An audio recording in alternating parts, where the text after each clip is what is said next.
एक बार की बात है, एक शक्तिशाली राक्षस राजा था जिसका नाम था हिरण्यकशिपु। उसको अपने पे बहुत घमंड था और उसका ईगो बहुत बड़ा था। हिरण्यकशिपु भगवान विष्णु से नफरत करता था। उसके दिल में भगवान विष्णु के लिए बहुत गहरा द्वेष था। क्यों? क्योंकि भगवान विष्णु ने उसके भाई हिरण्यक्षा को मार दिया था। हिरण्यकशिपु बदला लेना चाहता था। उसने तीनों लोकों में नतंग मचा दिया। वो चाहता था कि सब लोग उसी की पूजा करें। उसने विष्णु की पूजा पर रोक लगा दी। लोग उसके क्रोध से डरते थे। दुनिया अंधेरे में डूबी हुई थी। किसी की हिम्मत नहीं थी कि उसकी बात न माने। हिरण्यकशिपु का राज बहुत दुख और दर्द का समय था। हिरण्यकशिपु ने एक कठिन तपस्या करने का फैसला किया। वो अमर होना चाहता था। वो मंदराचल पर गया।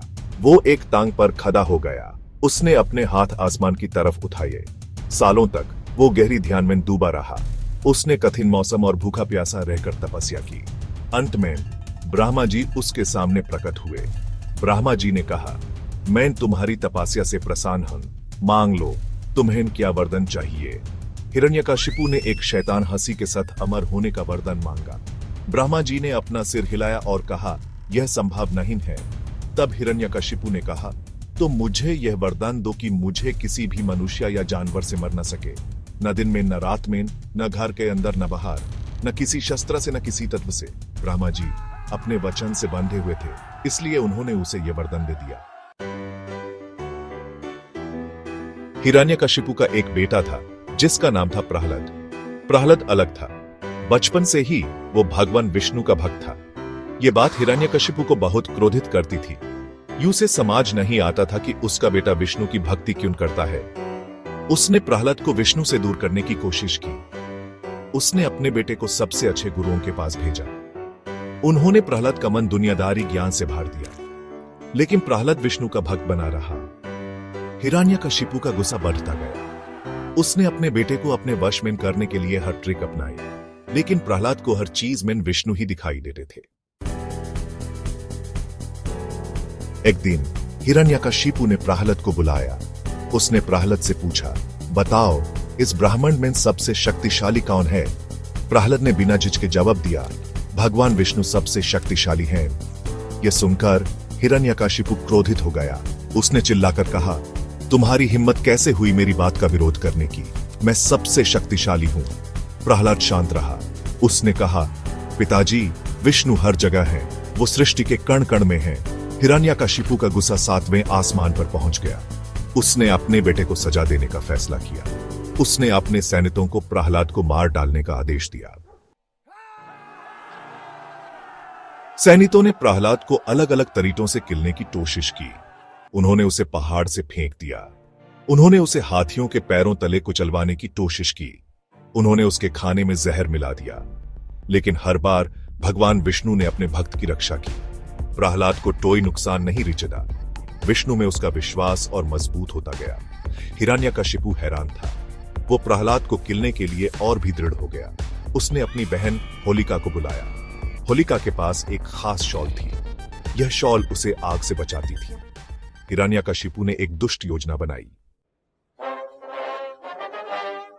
हिरण्यकशिपु ने होलिका को आदेश दिया कि वो प्रहलाद को एक चिता में ले जाए। वो अपने बेटे को जिंदा जला देना चाहता था। होलिका मान गई। उन्होंने एक विशाल चिता बनाई। होलिका उस पर बैठ गई और प्रहलाद उसकी गोद में था। उसने अपने ऊपर जादुई शॉल लपेट ली। चिता जला दी गई। आग की लपटें आसमान छूने लगी। प्रहलाद ने अपनी आंखें बंद कर ली। वो विष्णु का नाम जपने लगा। अचानक शॉल होलिका से उड़ गई और वो प्रहलाद के चारों ओर लिपट गई। होलिका जलकर राख हो गई। प्रहलाद को कोई नुकसान नहीं रिचता। हिरण्यकशिपु क्रोधित और भयभीत था। उसकी अपनी बहन मर चुकी थी। उसका बेटा अभी भी जिंदा था। उसने फैसला किया कि अब वो खुद ही अपने हाथों से औफम लेगा। उसने प्रहलाद से गरजते हुए कहा, अब तुम्हारा विष्णु कहां है? उससे कहो तुम्हें मुझसे बचाए। जैसे ही सूरज डूबने लगा और लंबी लंबी औंछाइयां पड़ने लगी, भगवान विष्णु प्रकट हुए। उन्होंने नरसिम्हा का रूप धारण किया। नरसिम्हा न तो पूरी तरह से मनुष्य थे और न ही पूरी तरह से जानवर। वो आधे शेर और आधे मनुष्य थे। उनकी आंखें दिव्य क्रोध से जल रही थीं। नरसिम्हा दहाड़ उठे, धरती औफंप उठी, राक्षस डर के किले भाग गए। हिरण्यकशिपु नरसिम्हा पर झपटा। उसने अपनी पूरी ताकत से हमला किया, लेकिन नरसिम्हा बहुत शक्तिशाली थे।